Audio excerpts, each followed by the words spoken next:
Al-Malik, the sovereign, the king, the one whose dominion is absolute, whose authority is unrivaled, whose rule is without need or limitation. He possesses everything and is possessed by nothing.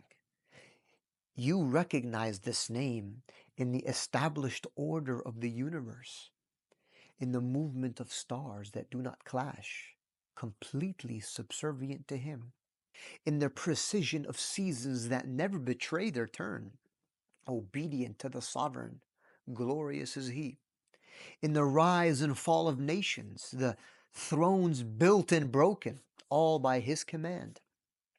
He gives without being questioned. He withholds without any fear of blame. He governs with wisdom, and his judgment always reaches its end. To draw near to this name is to give up any notion of sovereignty, any idea of absolute control. It is to submit, to obey, to say in your heart, He is the King and I am His servant.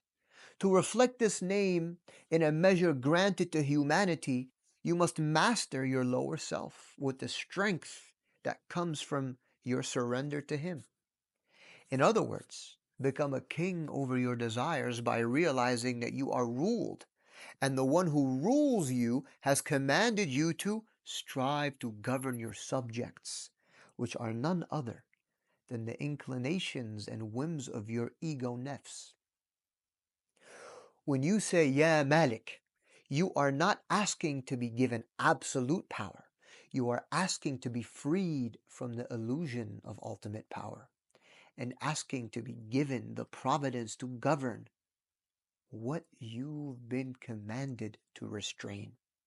Allah is the king and you his deputy.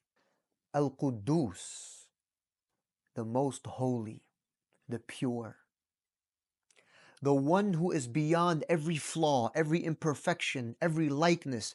He is not subject to change, to weakness, to time, or to space. He is utterly transcendent, yet nearer to us than our own selves.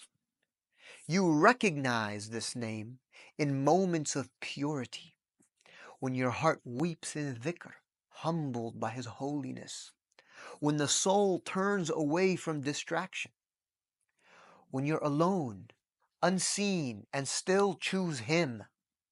You recognize Him in the awe you feel before the sea, the silence of a forest, or the stillness before dawn. He is the holy.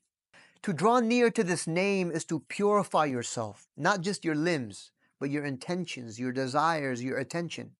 Is it directed to Al-Quddus, the holy, or to the profane? Let your hands be free of harm. Let your tongue be free of falsehood. When you say, Ya Quddus, ask to be cleansed. Ask to be made empty enough for His light to dwell in you, that you may shine with radiance of purity. Sanctify your life with alignment with Him and His will, and He will sanctify your heart. As-Salam, the one who is peace, the source of peace, the one from whom all safety, serenity, and well-being flow. He is free from harm, above disturbance, untouched by defect, and He grants safety to all. You recognize this name in the moments you thought you'd break, but didn't. In the upheaval you survived, the betrayal you outgrew, the prayer that steadied your breath. You recognize it in every hand that brings comfort, every heart that forgives, every soul that rests in surrender.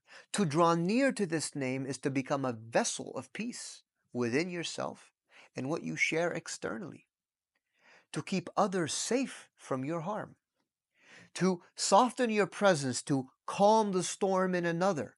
When you say Ya Salam, you are not just asking for calm, you are asking to be the calm. You are asking to be the one who heals, one who mends, one who gives others permission to rest in your presence. So, Meet the world with a heart that holds no grudges. Offer safety, carry peace, and you will find the one who is peace waiting for you.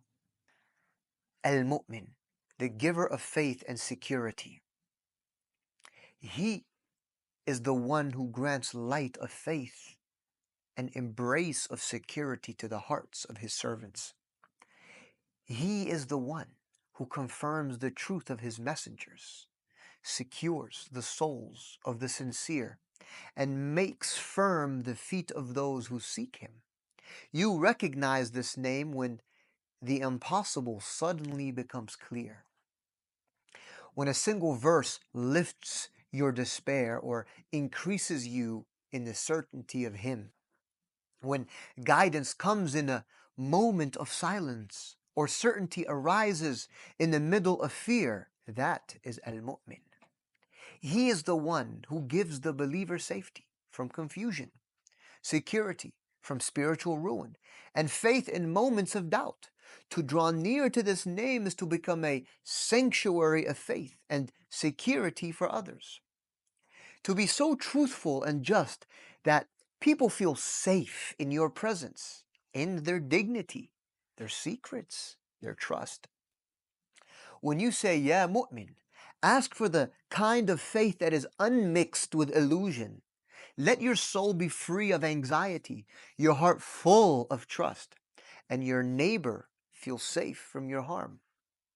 When the light of certainty settles in your chest, and the hereafter feels closer than tomorrow, you are drawing near to the one who is faith itself.